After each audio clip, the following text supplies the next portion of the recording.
Ah, yes, indeed. It is your turn. It's Diane here. Hiya. I've published 2 previous videos where I shared Christine's 2 beautiful quilt samples that she's designed and made for the charity Quilts for Care Leavers. And I deliberately kept the quilting simple on that first quilt, the blue one. And today it's about the black background one, and I did that in exactly the same spirit. Here you can see me trimming down the first quilt after I'd quilted it. Now I haven't kept them quilting simple because I couldn't quilt something more complicated, because I could, but it's because I wanted people to look at these quilts and think, oh yeah, I could do that. And in this final video of this little trilogy, I'm going to show you the simple square meander design I used on this second quilt.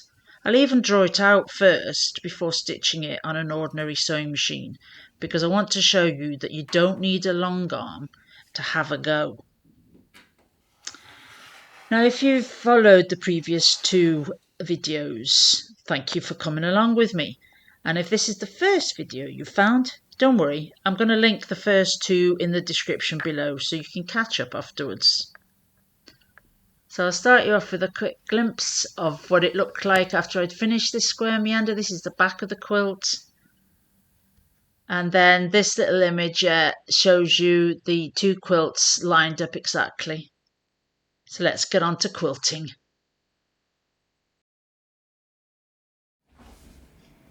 Okay, yeah, this is not what you're expecting, is it?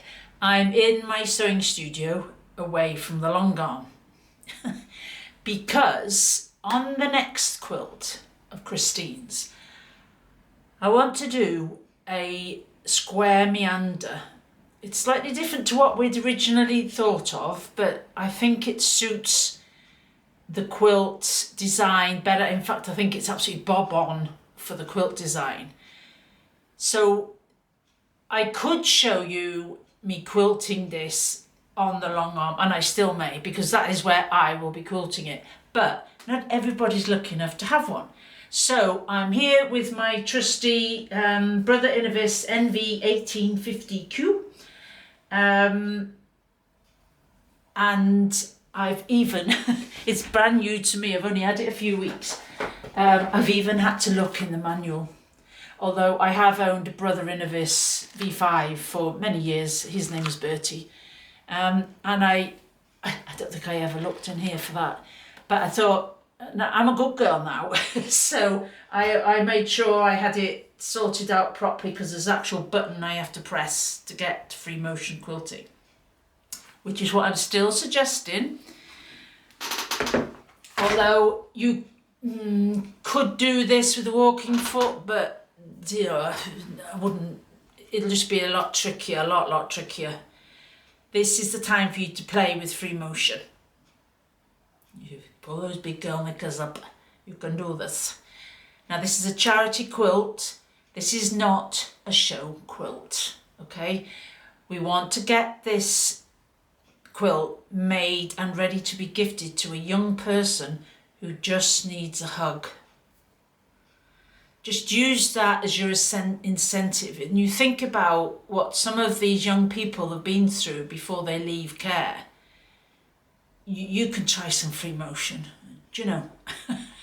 Just practice, don't go straight into your quilt, I understand that, but just practice, which is exactly what I've just done. I've just waxed some bit of wadding strip and a bit of white muslin, and I haven't even basted it, I just ironed them quickly. I've never free motion quilted on this machine before. I have several others. I don't know if you can see, I was going to use my other one. Is that it there? Yeah, that one there is my tiny little Janome 230 DC, which I love. It's a fabulous beginner machine, a workshop machine, it's fab. Anyway, I digress. What do you know?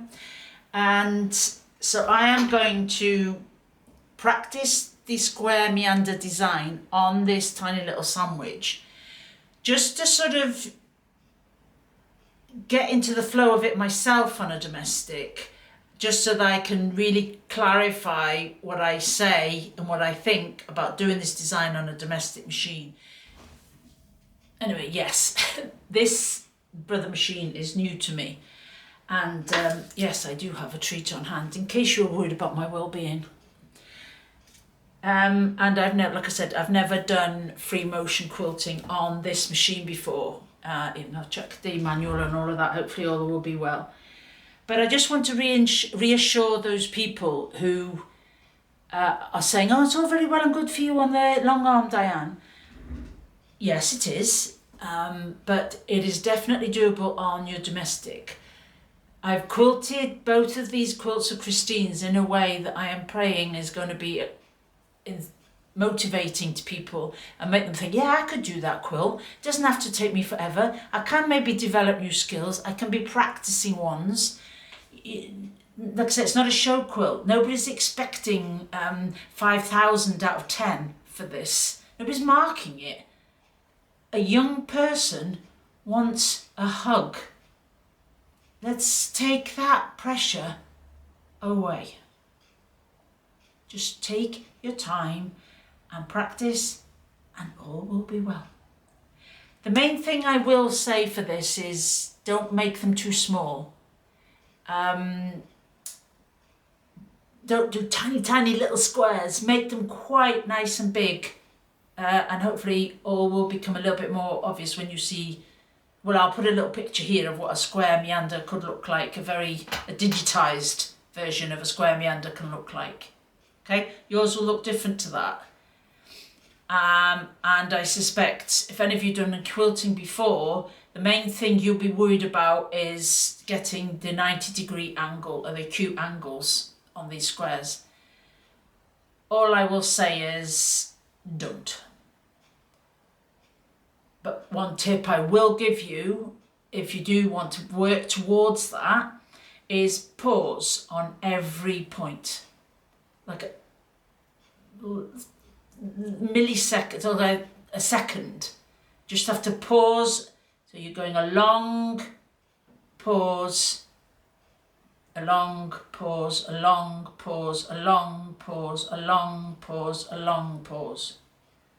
You know, keep your momentum, but if you pause with your needle down, hopefully you've got the needle down function. If you haven't, save your pennies to get a machine that has a needle down option, because that will help this so much. But if you haven't got one, you just have to turn the needle to go down, like I had to do for years and years before I got a machine with a needle down option. So it is possible, but just to let you know, there are machines out there that will stop. Every time you stop sewing, the needle will go down, and that makes pivoting a lot easier. Anyway, I'm going into teacher mode, need to stop.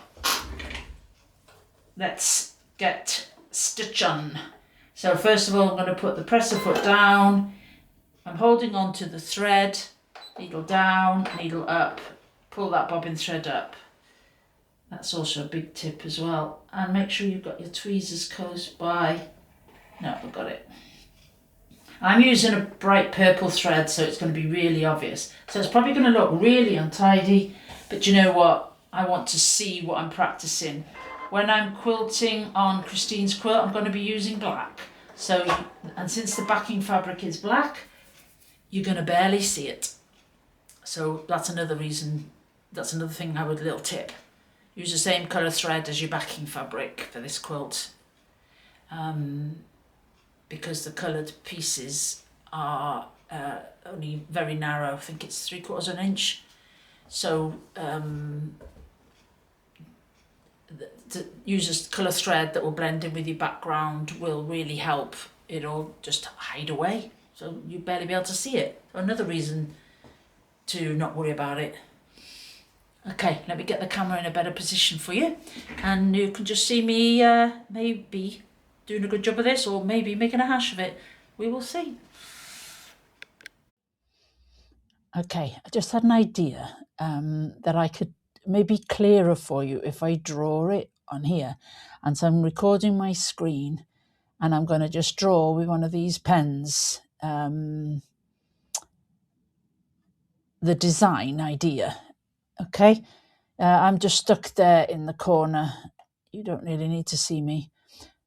So here we go. So we'll just go, so line, pause,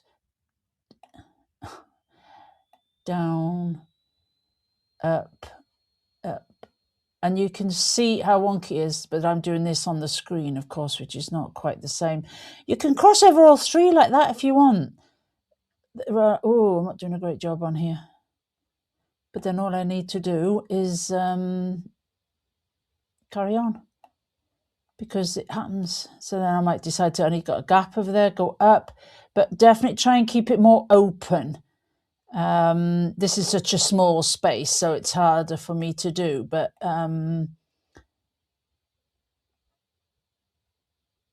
you get the idea. So you're crossing over all the time. So let me just see if I can, we just refresh the screen and go again. So across, pause, like I said, you won't get a little arrow when you pause, and then up and then back and across, and maybe that left hand corner is empty, so let's go there, up and up to there. You maybe want to go up. You go where you like. You're allowed to cross the lines, everybody. What a relief. No pressure here. This is fun time. And all I can say is, because you're doing it in the same thread as your background, you will hardly be able to see this on the front. But if you choose a nice thread colour to show up on the back, if you choose a nice bobbin colour, you'll be able to see it nicely on the back, and it keys in really well with this patchwork design of Christine's. See? So it's really forgiving, all I can say. Just practice on, maybe just with a piece of paper and a pencil, and you can practice this for yourself. Okay, so that's what I'm going to suggest. So here we go. Okay, yeah, I'm just basting this quilt sandwich. So all I'm going to do is stitch around the edge, and that's getting me used to using this machine for free motion. Before, I haven't got the my super slider mat on, I haven't got gloves on, I haven't done any of that. All I'm wanting to do is create this scrappy little quilt sandwich, so I'm going to get pleats and tucks and all sorts, I don't care. This fabric is for me to practice this square meander. I often don't even bother doing this. I'm just doing this actually because the machine is new to me and because I'm filming. And I don't know. Right.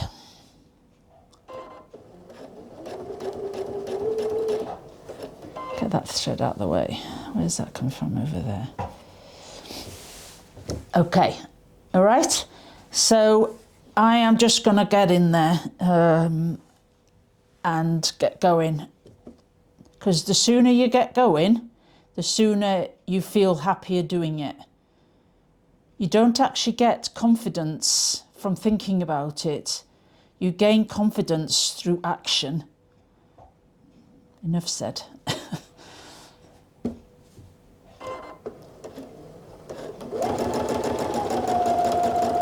Pause, line, pause, line. Oh, my stitch length is all over the place. Stitch, pause, line, stitch, pause. Oh, hold on. How about I put this? That's it. I should have done a bit more on settings, but never mind.